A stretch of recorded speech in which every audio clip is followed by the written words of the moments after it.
The ship dropped out of faster-than-light travel so hard that my legs buckled and I hit the deck plating face first.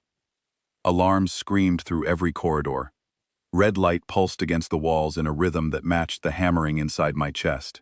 I tasted copper where my lower mandible had struck the floor, and before I could even push myself upright, a pair of human hands caught me under the arms and hauled me to my feet with an ease that reminded me just how strong these creatures really were.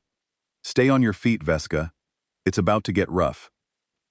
That was Connor Yates, one of the weapons technicians, 26 years old.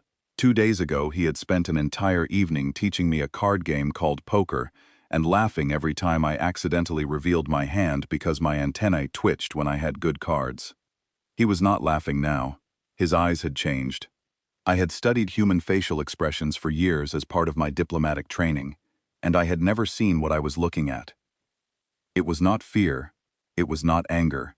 It was something between the two, something that had no name in my language, something that lived in the space between those emotions and combined the worst qualities of both. "What is happening?" I asked, as another tremor shook the ship. "Distress signal from Vela 3. We're responding." He said it the way someone might say they were going for a walk. Flat, simple, final. I had been aboard the UEN Carthage for 11 standard days. 11 days that had slowly and methodically dismantled everything I thought I knew about the most feared species in the galaxy. My government, the Thyrosian Cultural Ministry, had assigned me as a diplomatic observer during a joint peacekeeping deployment between the Galactic Cooperative and the United Earth Navy. My official mandate was to produce a cultural assessment of human behavior in operational environments. My unofficial mandate, the one my superior had whispered to me before I boarded the transport, was simpler. Find out if they are really as dangerous as everyone says. Find out if we should be afraid. For 11 days, I had been finding the opposite. The humans aboard the Carthage were warm, disorganized, argumentative, generous, and profoundly strange. They argued about food with more passion than most species argued about territorial boundaries. They played music at odd hours. They kept small plants in their quarters and talked to them as if the plants could hear.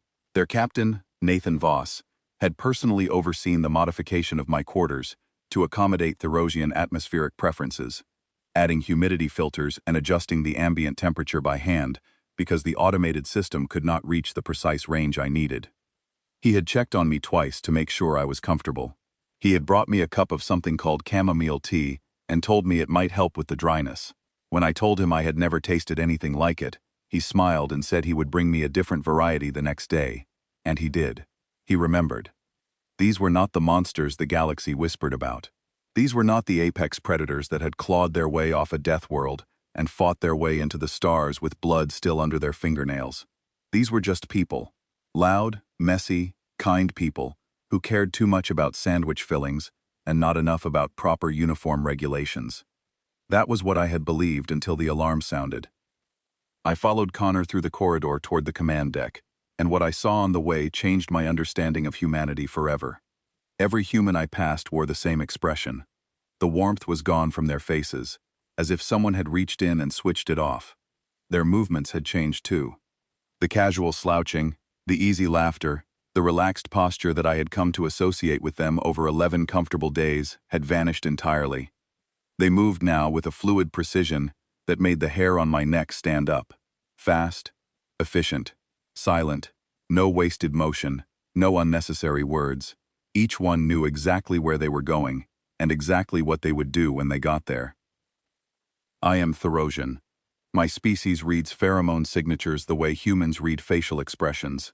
It is involuntary and deeply accurate. For 11 days, the pheromone cloud surrounding the crew of the Carthage had been warm and complex, full of overlapping notes of contentment, curiosity, mild stress, and social bonding. It had smelled like safety, like community, like home. Walking through that corridor, the cloud changed so completely that I stumbled and almost fell again. The warmth was gone. What replaced it was a scent I had only ever encountered once before, during a zoological expedition to the predator reserves on Thyros Prime. Our guide had taken us past the den of a pack of Karath, apex hunters that had ruled the grasslands of our homeworld for 60 million years, before we fenced them in and called them specimens. The smell coming off the Karath den had been thick and musky and ancient. A chemical declaration that said, in a language older than thought, "This is where death sleeps." The corridor of the Carthage smelled the same way.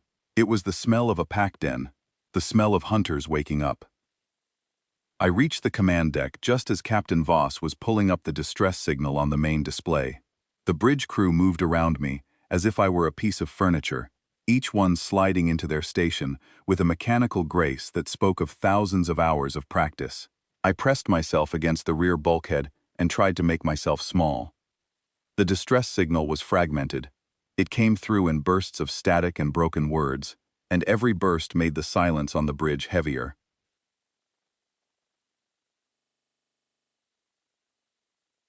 Vela 3 was a mixed-species agricultural colony on the outer edge of cooperative territory. 12,000 residents. Mostly, Velith and Drenai farmers with a small human minority. No military garrison.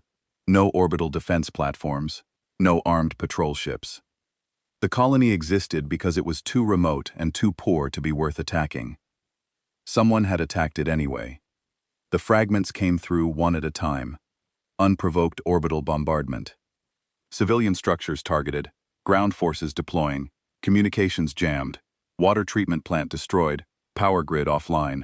And then the phrase that changed everything. The phrase that turned the bridge of the Carthage into something I will never forget. The children's residential quarter had been hit.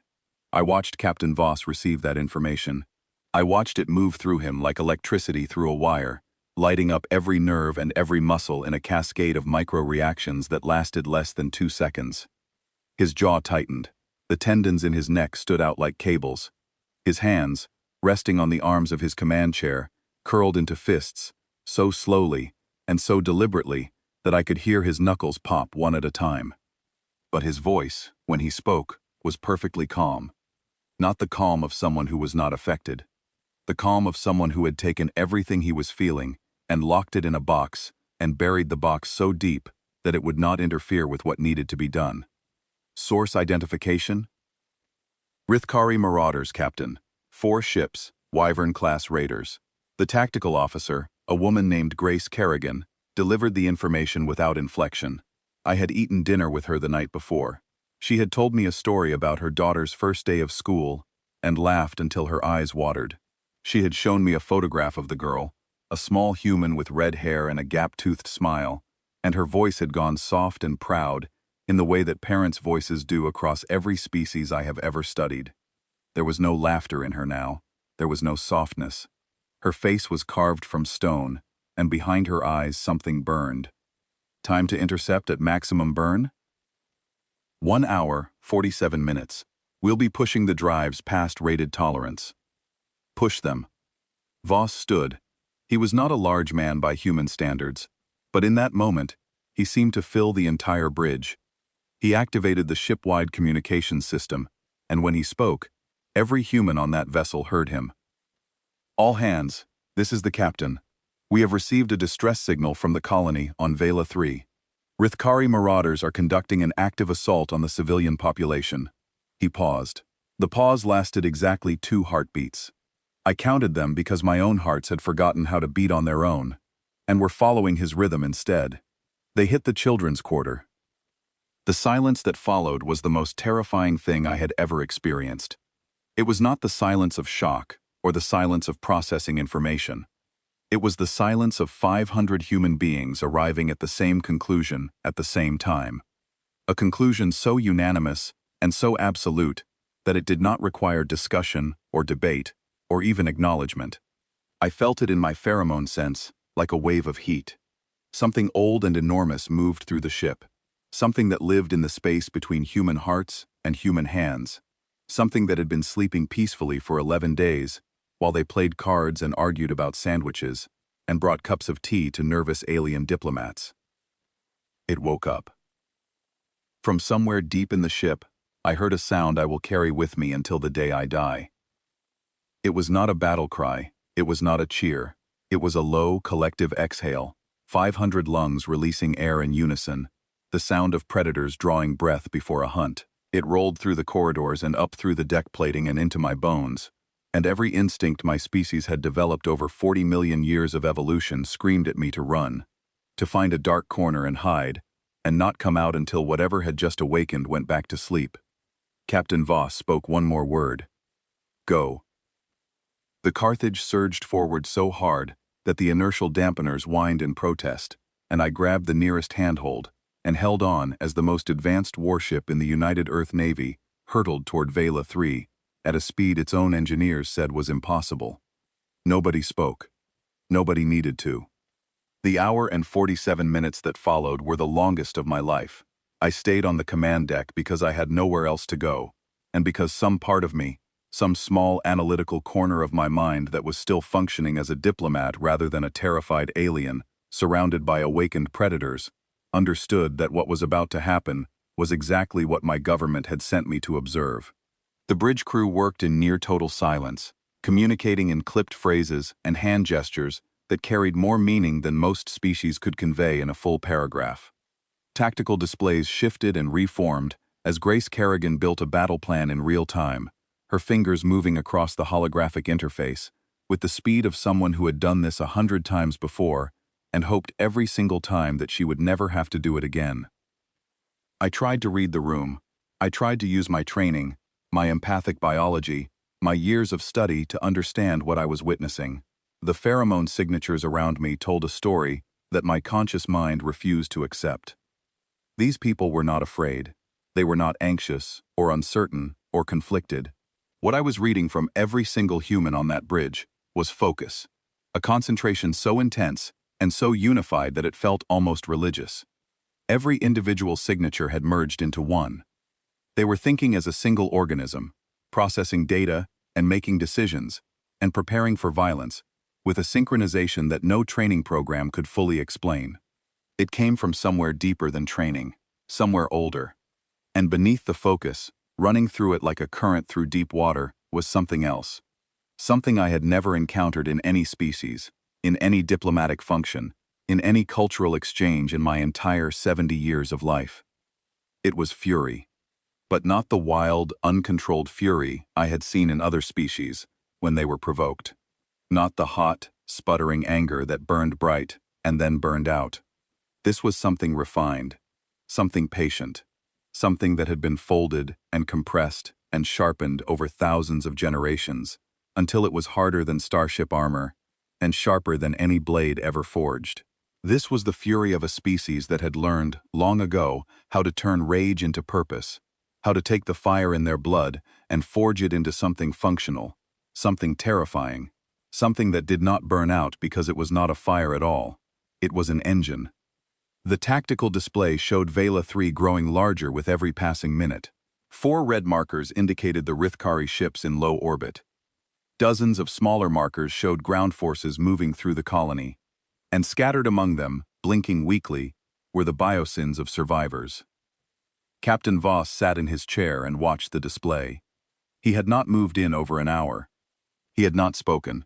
His face was blank in a way that I now understood was not calm, but rather the deliberate suppression of something enormous.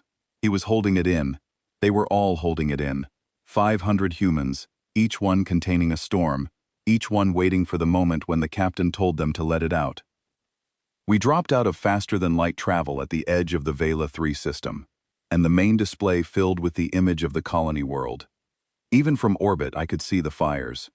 Dark columns of smoke rose from the surface like black pillars holding up a ceiling of ash, and the thermal overlay showed dozens of impact craters where orbital strikes had hammered the civilian districts. The children's residential quarter was a glowing wound on the northern edge of the settlement, still burning, still radiating heat like an open sore on the face of the world. Grace Kerrigan spoke. 4 targets. Wyvern class, light armor, standard Rithkari armament. They haven't detected us yet. Weapons free, Voss said. I opened my mouth to speak.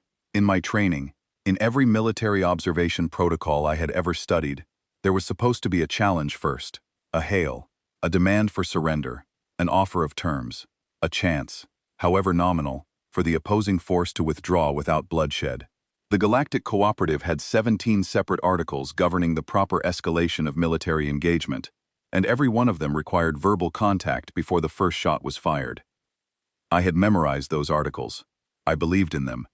They represented the best of what civilization could achieve, the triumph of process over impulse, of law over violence. The Carthage fired before I could form the words. The ship shuddered as its main batteries discharged, and 3 of the 4 Rithkari raiders died in the first salvo. They simply came apart, their hulls splitting open like overripe fruit, spilling wreckage and atmosphere into the void. Debris fields bloomed in slow motion against the black of space, catching the light of the system's star and glittering like something almost beautiful if you did not think about what the debris used to be. The 4th ship tried to run. Its engines flared bright blue as it attempted an emergency acceleration toward the system's edge. It managed to travel for approximately 6 seconds before the Carthage's pursuit batteries found it, and then it died too.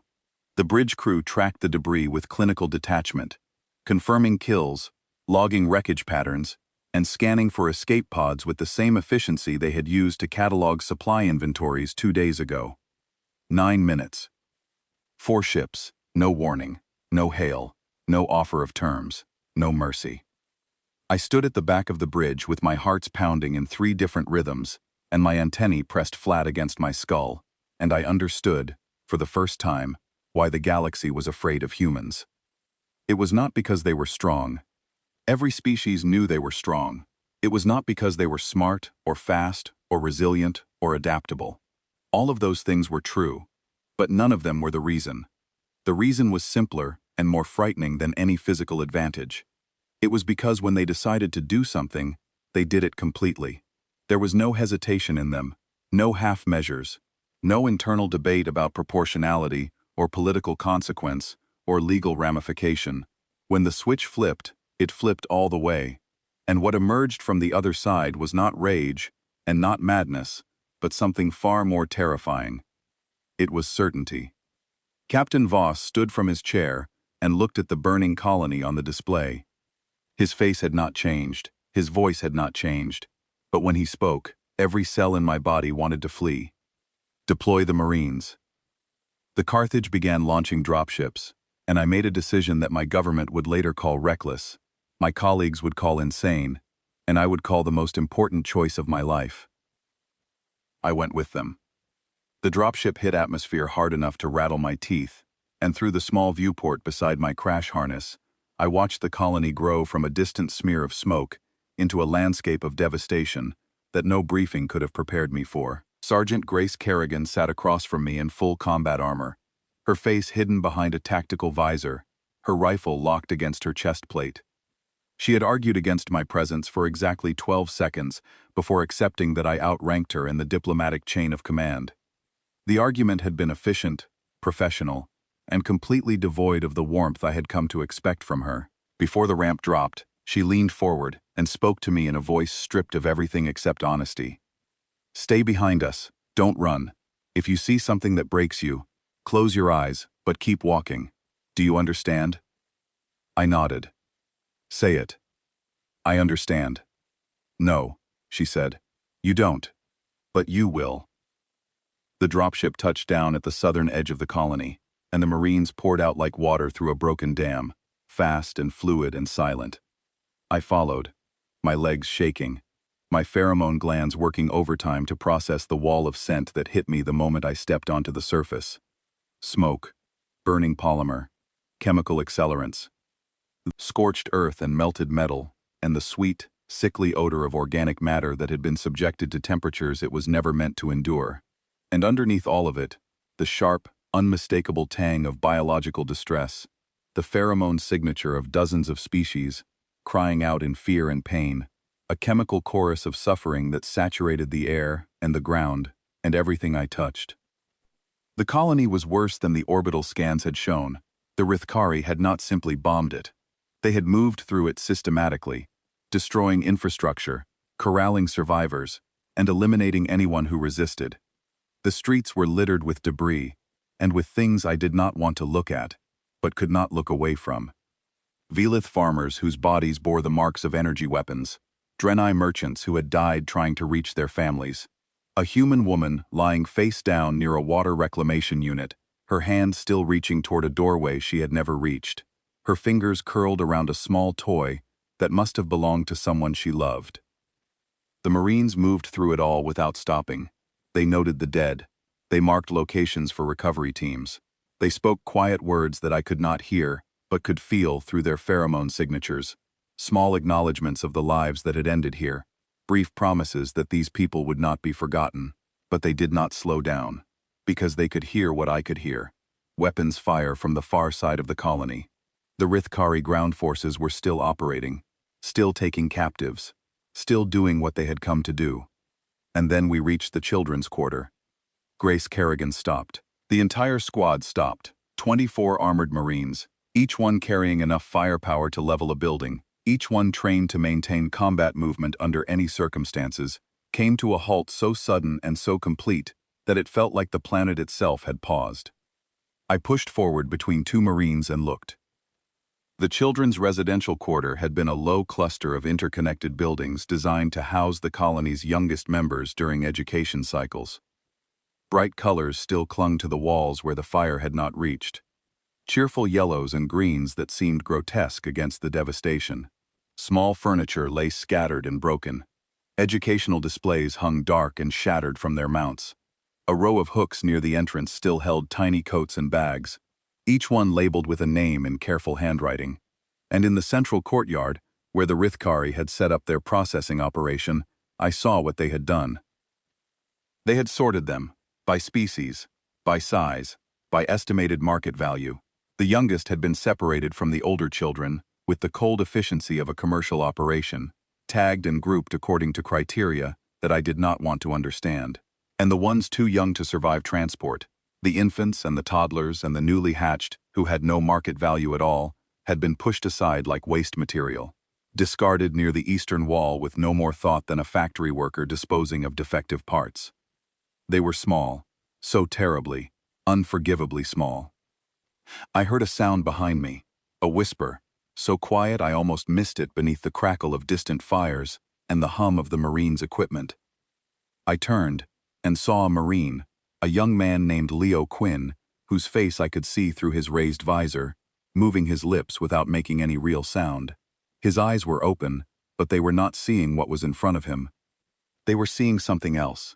Something far away, something he was reaching for across a distance that had nothing to do with space. I did not recognize the words then. I would learn later that it was a prayer, something from an old Earth faith, something his mother had taught him when he was small enough to sit on her lap and young enough to believe that the world made sense. He said it once, and then he sealed his visor and did not speak again for a long time. Nobody spoke. Nobody needed to. I felt the change happen. I felt it through my pheromone sense, like a pressure wave, like the moment before a thunderstorm, when the air itself seems to hold its breath, and the world goes still and electric with waiting. Every human around me underwent a transformation so profound and so simultaneous that it bypassed my analytical mind entirely and spoke directly to the ancient, animal part of my brain that still remembered what it meant to be prey, the part that knew, without thought or language, when something dangerous was close. They did not lose control. That was the part that haunted me. That was the part that would keep me awake for months afterward, staring at the ceiling of my quarters back on Thyros Prime, trying to find words for what I had witnessed, and failing every time. They did not scream. They did not rage. They did not break. They did not do any of the things that other species did when confronted with atrocity, the things that would have been understandable and forgivable, and entirely expected. They locked down. Every emotion I could read, every pheromone signature, every micro-expression, and involuntary muscle twitch consolidated into a single, unified state that I can only describe as absolute resolve. It was not the absence of feeling, it was the compression of feeling, all of it, every scrap of grief and fury and horror and heartbreak, pressed down and down and down into something so dense and so focused that it became its own kind of gravity, a black hole of purpose from which nothing could escape. Not doubt, not hesitation, not mercy. I was standing among 24 human beings who had just collectively decided, without a single word exchanged, that the creatures who had done this were going to die. Not as punishment, not as vengeance, not as justice or deterrence, or any of the rational frameworks that civilized species use to justify the application of force. As inevitability, the way a stone falls when you release it, the way a star burns through its fuel, the way the laws of the universe operate, without malice and without mercy, simply because that is how things are. Grace Kerrigan turned to her communications officer. Her voice was level. Perfectly, impossibly level. The voice of someone who had taken the worst thing she had ever seen and folded it into a box and stored the box somewhere deep inside her chest, where it would not interfere with what needed to happen next. Get me a fix on the remaining Rithkari ground element. Northern District, Sergeant. Approximately 80 combatants. They've got a secondary group of captives in what used to be the agricultural storage complex. How many captives? Bioscan shows 40 to 50. Mixed species. At least a dozen are juvenile signatures. Grace Kerrigan absorbed this information. I watched her face through her visor and saw nothing. Not calm, not rage, not grief, not determination, not anything that had a name in any language I spoke. She checked her weapon with hands that did not shake. She adjusted her armor with movements that carried no wasted energy. She looked at her squad, and they looked back at her, and in that silent exchange, something was communicated that went beyond words, beyond pheromones, beyond anything my training had prepared me to interpret. It was older than language. It was the communication of a pack that had identified its target and was ready to move. "We're moving," she said. "Standard sweep pattern. No one gets out." They moved. I followed because I had said I would, and because some part of me needed to see what happened next, needed to understand the thing that was unfolding around me with a terrible, mechanical precision that bore no resemblance to any military operation I had ever studied or observed. The Marines did not run. They advanced at a steady, ground-eating pace that covered distance without exhausting energy, their formations shifting and reforming around obstacles with the fluidity of water finding its way downhill. Each Marine knew where every other Marine was without looking. Each one adjusted their position automatically when the terrain changed, maintaining overlapping fields of coverage with a coordination that seemed less like training and more like instinct. 2 additional fire teams converged from parallel routes, bringing the total to nearly 70 Marines moving on the Rithkari position from 3 directions. They communicated with hand signals and short bursts of encrypted data, assembling a complete picture of the enemy position from dozens of individual observations and synthesizing it into a unified attack plan without slowing down or stopping even once. The Rithkari never saw them coming.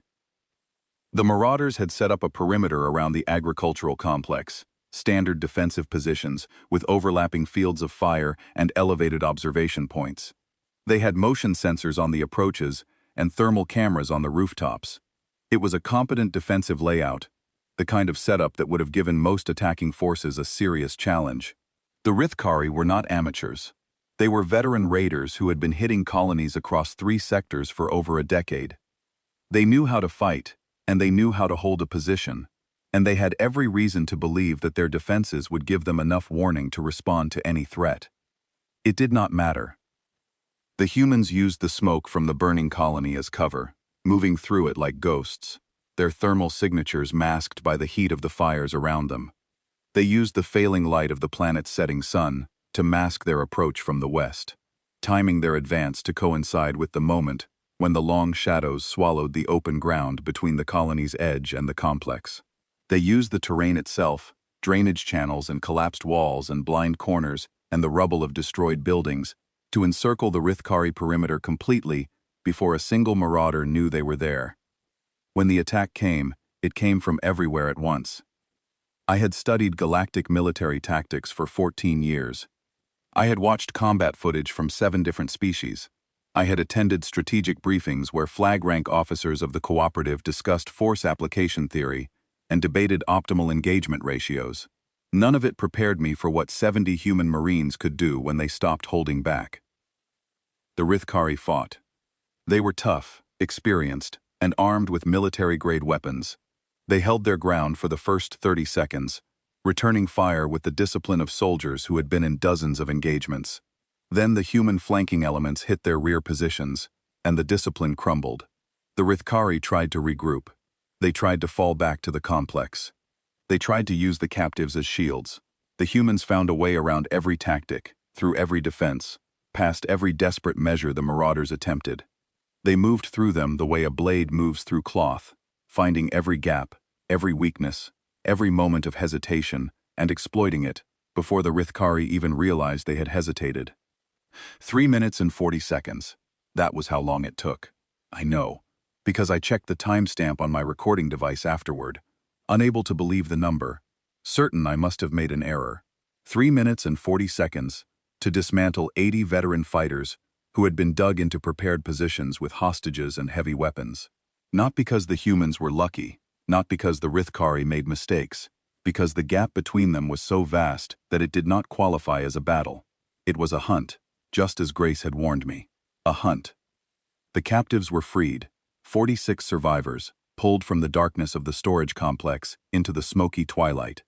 11 of them were children, ranging from infant to early adolescence across 4 different species. Their eyes were wide and empty, in the way that eyes become when the mind behind them has retreated to somewhere safer. Medical teams moved in immediately, triaging injuries, distributing thermal blankets, providing water and basic nutrition. The efficiency was seamless. The Marines transitioned from combat to care, without a pause, without a stumble, as if the two functions were connected by a switch they could flip without effort, as if both were simply expressions of the same underlying drive.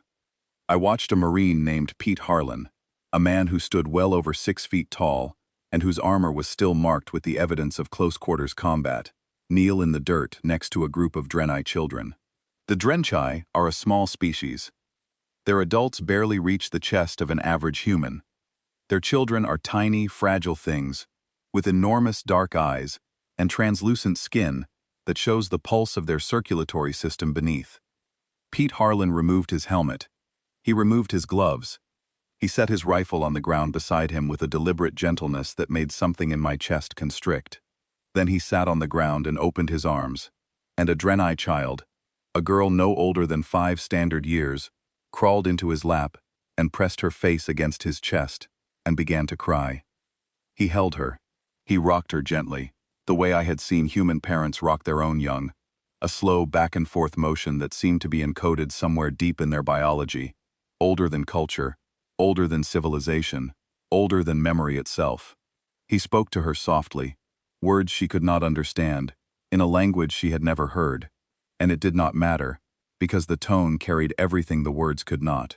Safety, warmth, the absolute, unshakable assurance that the strong arms wrapped around her would not let anything hurt her ever again. And as he said these things, I saw that he was crying too, silently, without sound, the tears running down his face and dropping into the dust, each one carrying a weight that I was only beginning to comprehend. He did not wipe them away. He did not try to hide them. He simply let them fall while he held the child and rocked her and told her she was safe. And in that moment, I understood that the tears and the combat and the tenderness and the violence were not separate things. They were the same thing. They were the same species, expressing the same fundamental trait in every direction at once, and the trait was caring. Caring so deep and so fierce that it could hold a child in one moment and end a life in the next, and see no contradiction between the two. I looked around and saw the same scene repeated across the rescue area. Humans holding alien children. Humans bandaging wounds with steady hands that minutes ago had done things I could not describe. Humans offering their own water rations and their own thermal layers to survivors who needed them more. These were the same people who had just executed one of the most devastating tactical assaults I had ever witnessed. The same hands that had ended lives were now cradling the most vulnerable beings on this planet, with a tenderness that defied everything I thought I understood about the universe and everything in it. That night, I sat in a partially collapsed building near the colony's central district and attempted to compose my cultural report. My diplomatic pad glowed in the darkness, its cursor blinking patiently, waiting for words that would not come. I had been trained for this. 14 years of diplomatic service, 6 languages, 47 cultural assessments filed across 9 species. I was not a novice. I was not easily overwhelmed. I had observed combat before. I had documented atrocities before. I had maintained professional detachment in circumstances that would have broken lesser diplomats. But I sat in that building for 3 hours and could not write a single sentence. Outside, the fires were still burning. The humans had established a perimeter and were rotating watch shifts, their silhouettes moving against the orange glow, like shadows from some ancient story about guardians and gates and things that stand between the darkness and the sleeping world. I could hear them talking in low voices, the rumble of conversation that I could not make out, but could feel through my pheromone sense. They were grieving, they were angry, they were exhausted and heartsick and determined. They were all of these things at once, carrying them simultaneously, the way a river carries stones, tumbled and worn smooth but never dropped, never left behind. I looked at them and understood something that would take me weeks to articulate and a lifetime to fully accept. I had been sent to determine whether humans were as dangerous as the galaxy believed. That question now seemed absurd, the wrong question asked by people who had never stood where I was standing. Of course they were dangerous. I had just watched them prove it beyond any possible dispute. But the danger was not the story. The danger had never been the story. The story was this. The most lethal species the galaxy had ever produced had looked at a group of alien children they had never met, children of species not their own, children who could offer them nothing and meant nothing to them strategically or politically or economically, and had decided that those children mattered, had decided it so completely and so immediately that they had crossed light years and shattered 4 warships and hunted 80 armed combatants through the ruins of a burning colony to keep a promise they had never been asked to make, and no one would have held them to. That was what the galaxy should have been studying all along, not what humans could do when they were unleashed. But why, day after day, year after year, century after century, they chose not to be. I closed my diplomatic pad and sat in the dark and listened to the humans move through the night. And I was afraid of them in a way I had never been afraid of anything, and I was grateful for them in a way I had never been grateful for anything, and I could not have told you, in that moment, which feeling was stronger. Morning came to Vela 3, the way morning comes to worlds that have been broken, slowly, reluctantly, as if the sun itself was uncertain whether it wanted to see what the light would reveal. I had not slept. The pheromone residue from the previous day still hung in the air like a fog, the chemical echo of terror and grief from thousands of beings whose lives had been shattered in the space of a few hours. Every breath I took carried their story into my lungs, and my Thorosian biology processed it whether I wanted it to or not. I found Captain Voss standing at the edge of the colony's landing zone, watching a medical evacuation shuttle lift off with the most critically injured survivors. He had come down from the Carthage during the night. His uniform was clean, his posture straight, his expression composed, but I could smell what was underneath. The pheromone signature coming off him was a controlled inferno, banked and contained, but burning with a heat that made my antennae ache from 3 meters away. "You should eat something," he said without looking at me. "Your species processes emotional stress through metabolic conversion. If you don't eat, the pheromone load will overwhelm your system." I stared at him. "How do you know that?" "I read your species' medical brief before you boarded. Standard protocol." He paused. "I read the medical briefs for every species in the cooperative. I like to know how to take care of my guests." This was the same man who, 8 hours ago, had ordered the destruction of 4 ships without a word of warning. The same man who had watched the tactical display show 80 enemy combatants being eliminated, and had not flinched, had not blinked, had not shown any reaction at all except the quiet satisfaction of a plan executed well. He was now standing in the pale morning light, telling me I needed breakfast because he had memorized the metabolic stress responses of my species as a courtesy. I ate. Not because I was hungry, but because he was right, and because refusing would have meant rejecting the care he was offering. And I had seen enough of what happened when humans decided to care about something to know that you did not refuse it lightly. The day that followed was one of systematic, methodical work that tested the endurance of everyone involved. The Marines and the ship's engineering teams moved through the colony cataloging damage, recovering the dead, and stabilizing structures that were still in danger of collapse. Medical teams set up field hospitals and began treating survivors who had hidden during the attack, and were now emerging from basements and storage rooms and the sealed compartments of agricultural machinery, blinking in the sunlight like creatures surfacing from underground burrows. The count grew throughout the day, each new survivor greeted with water and blankets and quiet words of reassurance. 312 survivors out of a population of 12,000. The rest were dead or taken. I embedded myself with Grace Kerrigan's squad as they worked through the residential sectors, documenting everything for the forensic record that the Carthage's intelligence team was assembling. The work was grim and relentless. Every building had a story, and none of them were good. The Rithkari had been thorough.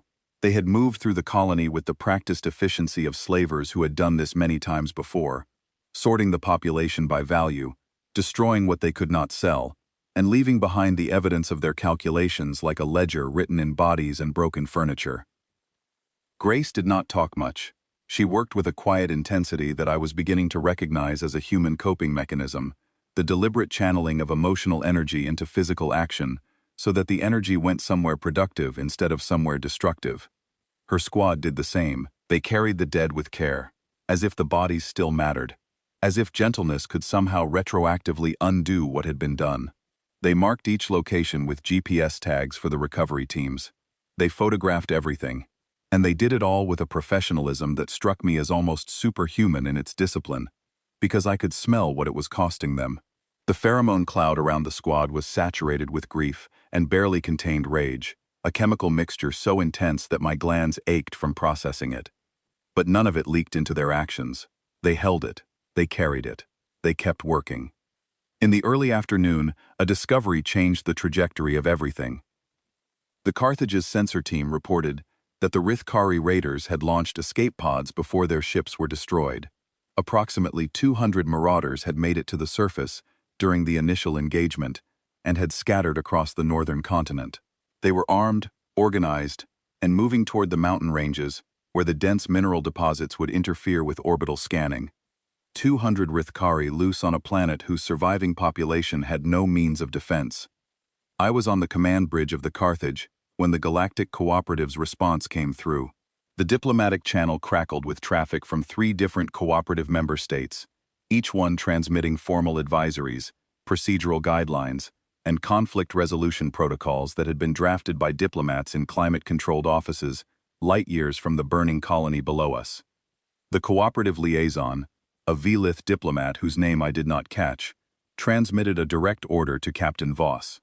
Contain the Rithkari ground elements, establish a cordon, wait for a cooperative tribunal to convene and determine the appropriate legal response under the Accord of Civilized Conflict. Voss listened to the entire transmission. He did not interrupt. He did not argue. He did not sigh or roll his eyes or show any outward sign of the contempt that I could smell rolling off him in waves. When it was finished, he acknowledged receipt with a standard confirmation code, the same code he would have used to acknowledge a routine supply manifest. Then he turned to his tactical officer.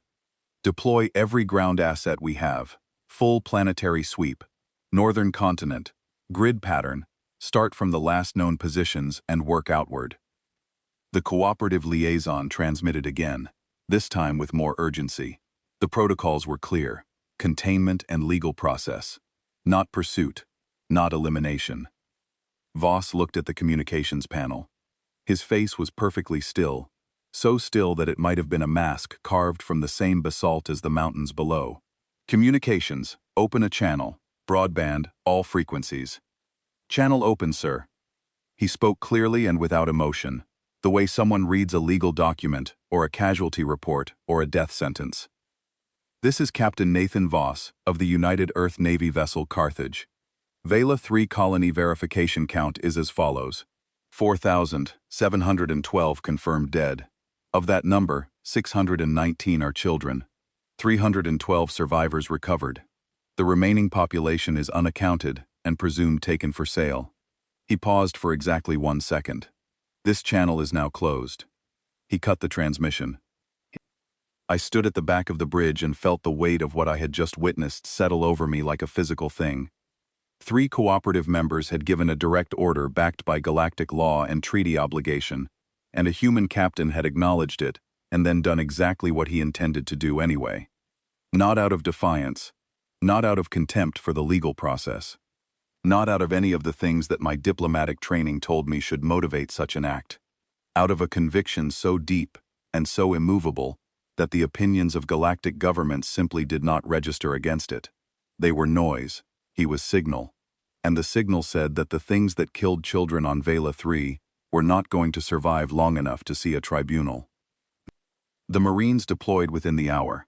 Every ground-capable soldier on the Carthage, supplemented by combat engineers and field medics, spread across the northern continent in a grid pattern designed to sweep every valley, every ridge, every cave system within scanning range. The operation was planned and executed with the same terrifying efficiency I had witnessed the night before, and I understood now that this efficiency was not something the humans turned on and off like a machine. It was always there. It was the baseline. What changed was not their competence, but their intent. I chose to go with them. Again, my diplomatic credentials gave me the authority, and something deeper than professional obligation drove the decision. I needed to see this through. I needed to understand the full shape of what I was witnessing, because I was beginning to realize that my report would not be a simple cultural assessment. It would be a warning. Or a testament. I was not yet sure which. I embedded, with a tracking team, pursuing a group of approximately 40 Rithkari who had been identified moving northeast toward a mountain range called the Greyvale Ridges. The team was led by a Marine lieutenant named Elena Marsh, a lean woman with close-cropped dark hair and eyes the color of river stones. She spoke to me once before we departed. "You understand what we're doing out here?" It was not a question. Her pheromone signature told me she already knew the answer, and was simply giving me one last chance to choose differently. "Yes," I said. She studied me for a moment, her expression unreadable. "Can you keep up?" "I will keep up." She nodded. That was the end of the conversation. The tracking team moved through the wilderness of Vela 3's northern continent, with a patience that contradicted every assumption I had formed about human combat behavior. They did not rush, they did not charge forward with weapons blazing, or call in orbital strikes, or do any of the dramatic things that the galaxy's entertainment media depicted when it portrayed human warfare. They moved at a steady, measured pace, reading the terrain with an attention to detail that bordered on reverence. Every broken branch, every disturbed patch of soil, every thermal signature that flickered at the edge of scanner range, every faint chemical trace left by Rithkari biology on the vegetation it had brushed past, was noted, analyzed, and incorporated into a moving picture of their quarry's position and direction. I asked Ben Calloway, the team's medic, why they were moving so slowly. He looked at me with an expression that took me a moment to identify as pity. "We're not slow," he said. "We're patient. There's a difference." "What is the difference?" He smiled, and it was not a pleasant smile. It was the smile of someone who knew something that they wished they did not know, and could not unknow. Slow means you might not get there. Patient means you definitely will. He told me something then that rearranged my understanding of humanity at a biological level, something that I would think about every day for the rest of my life. He told me about persistence hunting. He told me that the ancestors of every human on this team had evolved on an open grassland, where the primary method of obtaining food was not ambush, not trap setting, not pack attack, but pursuit. Simple, relentless, unending pursuit. Human beings would select a prey animal and follow it. Not chase it, follow it. They would walk after it at a steady pace while the animal ran and stopped, each time more exhausted, each time more desperate, each time slower and weaker, until finally it could not run anymore, and the humans caught up to it, and it was over. "We're the only species in the galaxy that hunts like that," Ben said. "Everything else either catches its prey quickly or gives up. We don't give up. We just keep walking. Our ancestors walked their prey to death on the African savanna for 2 million years before they ever picked up a spear. That's what we are. That's what we've always been." I looked at the Marines moving through the forest ahead of me, their steady pace eating up the kilometers one by one, their boots finding solid ground with each step, their breathing even and controlled. and I felt a chill that had nothing to do with the temperature. The Rithkari were running. The humans were walking. It was only a matter of time. We tracked them for 2 days. 2 days of steady, relentless movement through terrain that would have exhausted any other force I had ever observed. The humans rotated point position every 4 hours, maintained constant communication with parallel tracking teams, and slept in shifts of 90 minutes without ever fully stopping their advance. They ate while walking. They planned while walking.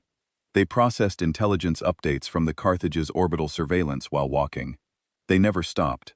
Not for weather, and there was weather. A cold rain that started on the first evening and did not let up until the following morning, turning the trails to mud and the streams to rushing channels that had to be forded chest-deep. Not for terrain, and there was terrain. Dense forest, giving way to rocky ridgelines, giving way to narrow defiles, choked with boulders and fallen timber. Not for fatigue, and there was fatigue, though the humans showed it differently than any species I had studied. Not as a gradual decline, but as a series of plateaus, each one slightly lower than the last, but never low enough to stop them. Not for anything. On the first night, I asked Elena how long they could maintain this pace. She looked at me with those river-stone eyes and said, without any bravado or exaggeration, longer than them. She was right. The Rithkari stopped. They had to. They were fast. Faster than humans in short bursts, their long legs carrying them over rough ground, with an explosive power that left the humans behind in every sprint. When they ran, they covered ground at nearly twice the human pace, their bodies designed by evolution for exactly this kind of desperate, high-energy escape. But they were burning energy at an unsustainable rate, and the math did not lie. Their biology was built for explosive action, not sustained effort. They needed rest. Real rest. Hours of it.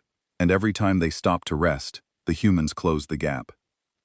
By the end of the first day, they had slowed to half their initial pace. By the evening, our scouts reported finding abandoned equipment along the trail, weapons and supplies dropped by marauders too exhausted to carry them. By the middle of the second day, they were stumbling over routes they would have cleared easily 20 hours earlier. Their pheromone trail, which Ben was tracking with a handheld chemical analyzer, showed increasing concentrations of stress hormones and metabolic waste products. The chemical signature of their exhaustion was so strong that I could smell it from 50 meters behind the point team, a sour, acrid tang of a body consuming itself to keep moving. They were breaking down, disintegrating 1 kilometer at a time, 1 hour at a time, one desperate rest stop at a time, while the things behind them just kept coming. I wondered if they could hear us. I wondered if they could feel us getting closer, the way prey animals on 100 different worlds had felt their predators closing in since the beginning of life itself. I wondered if they understood yet that they were not dealing with an enemy that could be outrun. The humans were not breaking down. They were not even breathing hard. Elena Marsh's team found them in a ravine system at the base of the Greyvale Ridges, a natural dead end that the Rithkari had entered hoping to find a pass through the mountains. There was no pass. The ravine narrowed to a slot canyon that ended in a vertical wall of basalt 200 meters high, and 40 exhausted marauders found themselves boxed in with rock on 3 sides and human marines on the 4th. Their leader was a scarred veteran named Kresh, a senior raider who had been running slaving operations for over 20 years. He was experienced enough to know what was coming, and he was desperate enough to try to prevent it. He stepped forward with his weapons lowered and his hands visible and requested a parley, using the formal phrasing of the Accord of Civilized Conflict that entitled any combatant to negotiate terms of surrender. Elena Marsh listened. Kresh offered everything he had: intelligence on other Rithkari cells operating in the sector, coordinates of slave market transit points where the captives from Vela 3 might still be recovered, names of buyers and brokers, access codes for communication networks, safe house locations, financial records. He offered it all with the fluency of someone who had negotiated his way out of tight spots before, someone who understood that information was currency, and that every species in the galaxy could be bought if you found the right price. I could tell from his pheromone signature that he believed it would work. He believed, with the absolute certainty of 20 years of experience, that every species, at the end of the day, operated on the same calculation: cost and benefit, risk and reward. Information had value, and value could buy survival. It always had before. Elena let him finish. She stood perfectly still through the entire presentation, her rifle held loosely at her side, her face hidden behind her tactical visor. When Kresh stopped talking, the silence stretched for 10 seconds, 20, 30. The wind moved through the ravine and carried the scent of 40 Rithkari, who had just realized, all at once, that the rules they had always relied on did not apply to the species standing in front of them. Then she gave a single order. I closed my eyes. When it was over, I found Elena sitting alone on a rock outcropping above the ravine. Her visor was raised, her rifle lay across her knees. Her hands were shaking. Not much. Just a fine tremor that she could not quite control, the way a wire vibrates after it has been struck hard enough to sing. She noticed me watching. For a long moment, she said nothing. Then she spoke in a voice that was quiet and raw, and completely stripped of the professional composure I had seen her maintain for 2 days of relentless pursuit through hostile terrain. Don't put in your report that we enjoyed this. She looked at her shaking hands as if they belonged to someone else. We didn't. That's not what this is. What is it? I asked. She took a long time to answer. The wind moved through the ravine below us, carrying sounds I did not want to identify, and the sky above the mountains was turning the color of old blood. It's a promise, she said, to every kid in that building, that the things that hurt them will never hurt anyone again. I sat down beside her because I did not know what else to do. We sat in silence for a long time, watching the sun set over the mountains, and I thought about promises. My species makes promises too. We make them with pheromone bonds, chemical contracts that bind the maker at a biological level and cannot be broken without physical consequence. When a Thyrosian breaks a promise, they physically sicken. The bond sees to it. It is a mechanism that ensures honesty, and we have always been proud of it, always held it up as evidence of our integrity, our trustworthiness, our superiority to species that relied on something as flimsy as words. Humans have no such mechanism. Their promises are made of nothing but words and will. They can break them without consequence, without pain, without any biological enforcement whatsoever. There is no chemical bond, no physical penalty, nothing but their own decision to hold or release. And yet, sitting next to Elena Marsh on that rock, watching the last light fade from a sky stained with smoke, I understood that human promises were the most unbreakable things in the universe. Not because they had to keep them, but because they chose to, every time, even when it cost them everything. Even when it shook their hands and haunted their sleep and left scars that no medic could treat and no time could heal. That night, I received a priority communication from the Thyrosian Cultural Ministry. My superiors had been receiving my preliminary reports in real time, and they were concerned.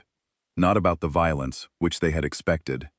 Not about the tactical implications, which they could analyze for themselves. About my tone. The message was formal and precise, written in the clipped bureaucratic phrasing that my government used when it wanted to remind an officer of their obligations, without directly accusing them of dereliction. My reports were showing signs of subjective bias. My language was drifting from analytical observation toward personal interpretation. I was reminded that cultural assessments required objectivity, that the purpose of my assignment was to provide data, not opinion, and that the Thyrosian government's policy toward humanity would be shaped by the facts I presented, not by the emotions I experienced while gathering them. I read the message twice. I looked out at the camp where the Marines were settling in for the night, their low voices carrying through the darkness like the murmur of a river. I looked at the fires still burning on the distant horizon, marking the colony that 12,000 people had called home yesterday morning and would never call home again. I did not send a reply. It was the first time in 14 years of diplomatic service that I had failed to respond to an official communication, and I was surprised to find that I felt no guilt about it. What I felt instead was clarity, a sharp, clean understanding that what I was witnessing could not be contained in the neutral language of a cultural assessment. That objectivity, in the face of what the Rithkari had done and what the humans had done in response, was not accuracy but evasion, not professionalism but cowardice. Over the following 2 days, every Rithkari ground element on Vela 3 was found and neutralized. Every single one. The tracking teams worked in parallel, sweeping the northern continent with a thoroughness that left no valley unsearched, no cave unexamined, no thermal signature uninvestigated. When the final count was completed and compared against the escape pod manifest, the numbers matched exactly. 200 marauders had reached the surface. 200 marauders had been accounted for. None of them were taken prisoner. I learned later, through intelligence briefings that were shared with me, as a diplomatic courtesy, that the Carthage had not acted alone. In the time it had taken us to reach Vela 3 and engage the raiding force, Captain Voss had transmitted targeting data and intelligence assessments to United Earth Navy Command. 3 additional human warships had been dispatched to Rithkari staging areas in neighboring systems, striking supply caches, communication relays, and the raiding infrastructure that supported operations across the entire sector. By the time the cooperative had convened its first emergency session to discuss the Vela 3 incident, the humans had already neutralized the Rithkari's ability to operate in 3 star systems. The response had not been local. It had been systemic, coordinated across multiple star systems, executed simultaneously by forces that had been pre-positioned or rapidly redeployed, and completed before any other power in the galaxy had even finished drafting their official statements of concern. The bureaucrats were still scheduling meetings. The humans had already won. The Galactic Cooperative was in uproar. I monitored the diplomatic channels from the Carthage's communications suite and listened to the voices of representatives from a dozen species, each one expressing some variation of the same sentiment. The human response was disproportionate. The human response was unilateral. The human response violated 17 articles of the Cooperative Charter governing armed engagement, conflict resolution, and the rights of belligerent parties under galactic law. Species that had never agreed on anything before found common ground in their shared alarm at what the humans had done and what it meant for the galactic order they had spent centuries building. I listened to them talk, and I thought about the children's quarter. I thought about the tiny coats on their hooks. I thought about the small bodies near the eastern wall, and I wondered how many of these diplomats, these legislators, these guardians of civilized conduct, had ever stood in a place like that and smelled what I had smelled. I suspected none of them had. It is easy to talk about proportionality when you have never seen what disproportionate evil looks like up close.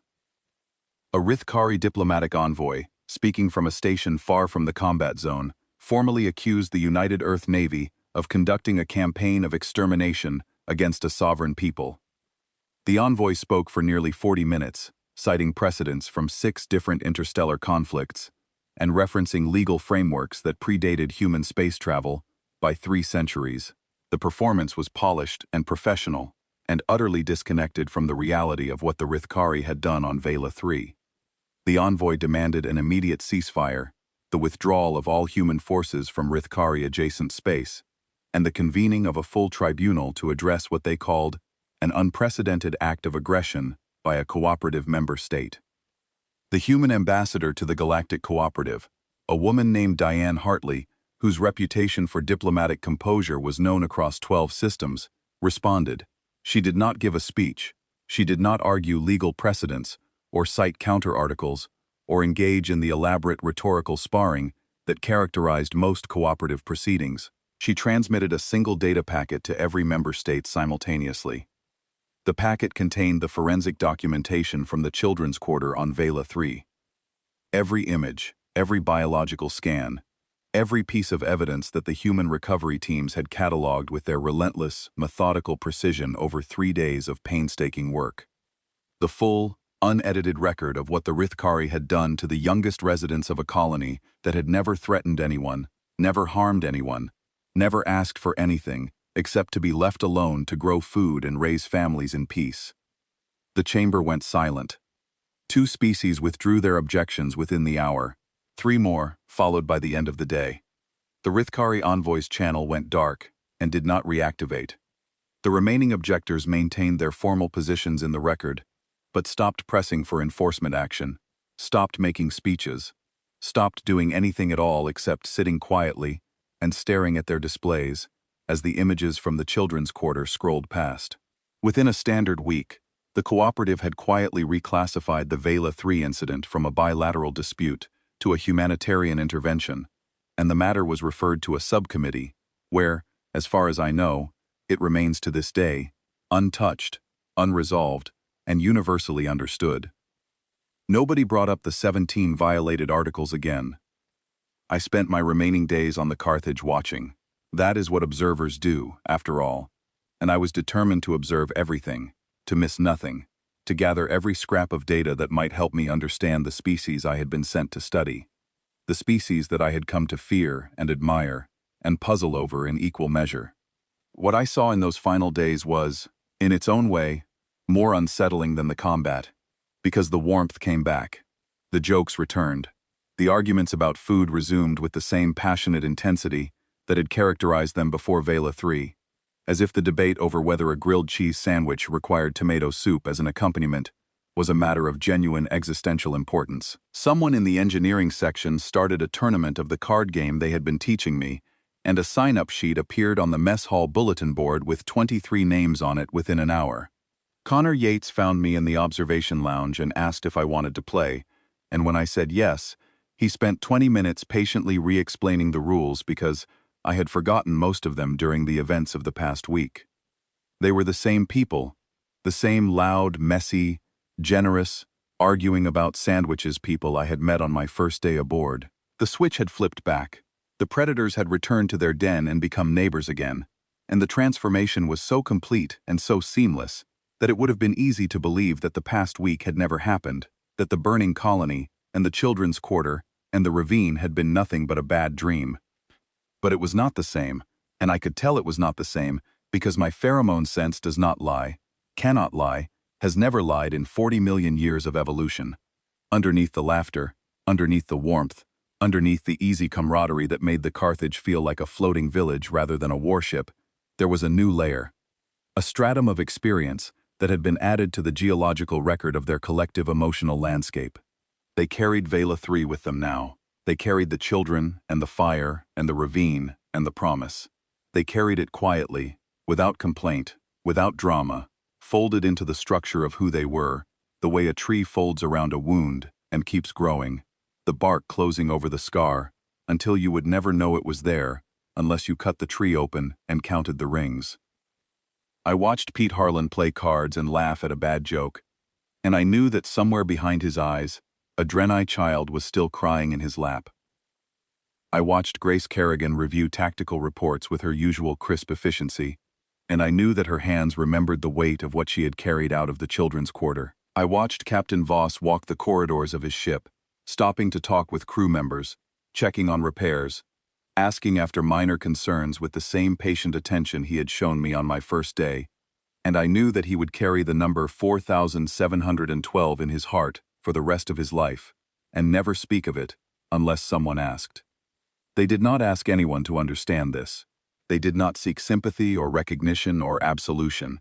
They simply absorbed it and kept going, the way they had been absorbing the costs of being what they were, since the first human ancestor stood upright on an African savanna and looked at the horizon and decided to walk toward it, not knowing what was there, not caring, just walking, because that was what their kind did.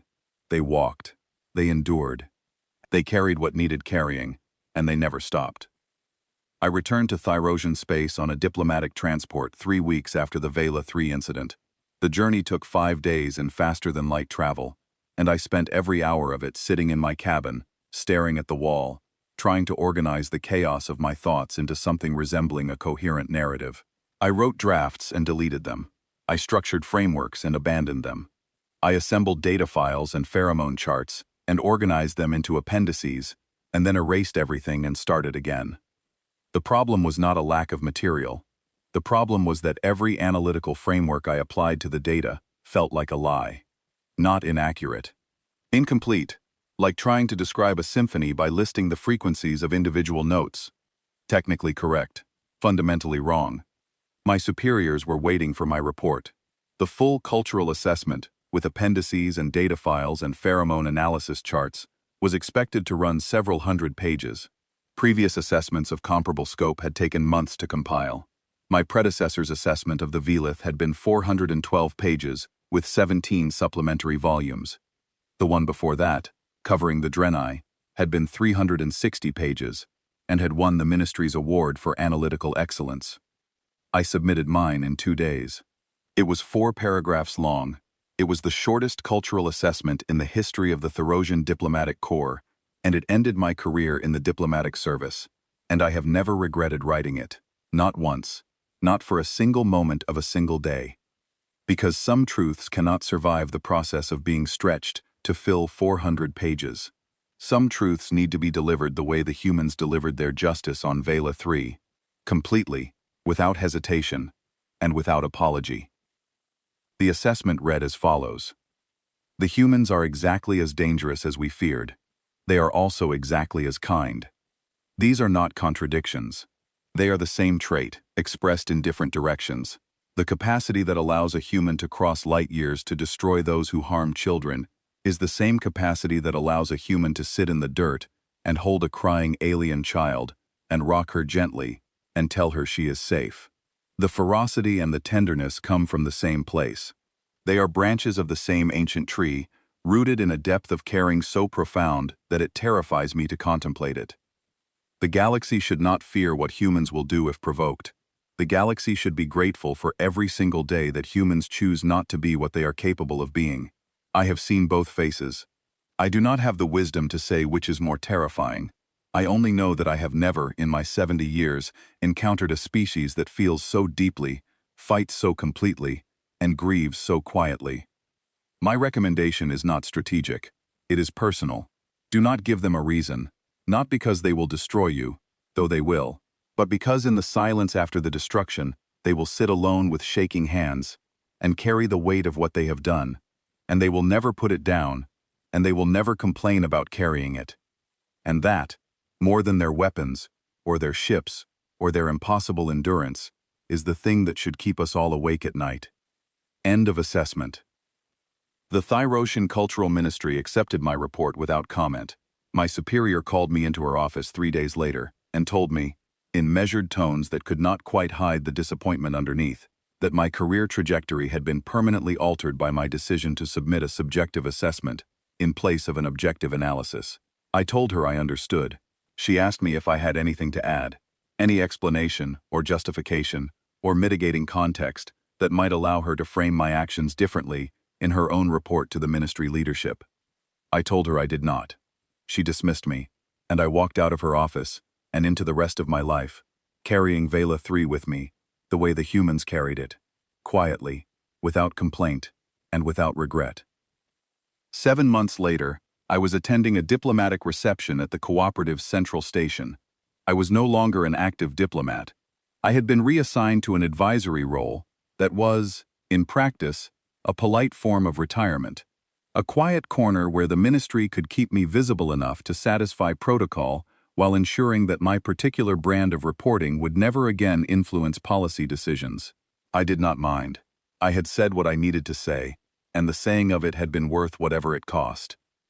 A young Therosian approached me at the reception. She was fresh from the academy, bright-eyed and eager, with the particular nervous energy of someone who has been assigned their first off-world posting and cannot quite believe their luck. Her antennae vibrated with excitement, and her pheromone signature was a jumbled mix of ambition and anxiety, and the particular flavor of hope that belongs exclusively to the young. She introduced herself as Talon, and she told me that she had been assigned as a cultural attaché to a human space station in the Kepler sector. She had read my report, she said. Both of them, the short one that ended my career, and the longer classified briefings that the ministry had eventually compiled from my raw data files. She asked me the question that everyone asked, the question that I had been asked at every gathering, every briefing, every quiet conversation with colleagues who could not quite reconcile the species they saw at diplomatic functions with the species they read about in intelligence reports. The question that had no good answer, that could not be answered in words alone, that required something more than language to convey. What are they really like? I looked at her. She was young. She was going to spend the next 2 years living among humans, eating their food, learning their games, listening to their music, watching them argue about sandwiches and talk to plants, and teach card games to anyone who would sit still long enough to learn. She was going to discover, slowly, gradually, one revelation at a time, the thing that lived beneath the surface of their extraordinary, contradictory, impossible civilization. the thing that made them what they were. I thought about Nathan Voss bringing me tea. I thought about Connor Yates teaching me poker.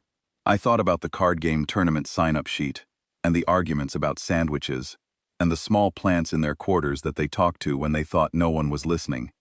I thought about the silence on the bridge when the distress signal came through. I thought about the collective exhale, 500 predators drawing breath.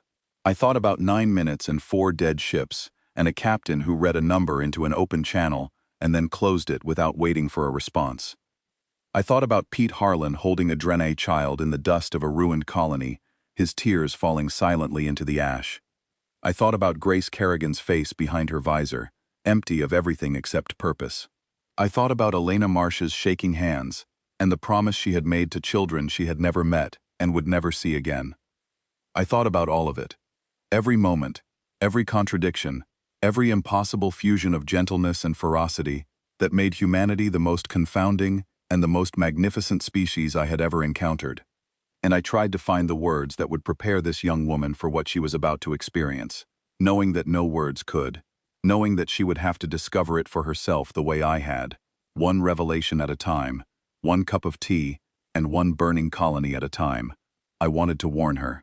I wanted to protect her from the understanding that was coming, the understanding that would rearrange everything she thought she knew about the galaxy and her place in it. But I could not protect her any more than Grace Kerrigan could have protected me when the dropship ramp opened on Vela 3. Some things have to be witnessed. Some truths have to be walked through, not around. So I gave her the only answer that was both true and simple enough to carry. "They are the gentlest beings I have ever known," I said. She waited, sensing there was more. Her antennae tilted toward me, reading the pheromones that my words alone could not carry. "And I pray, every single night, that no one ever gives them a reason to stop."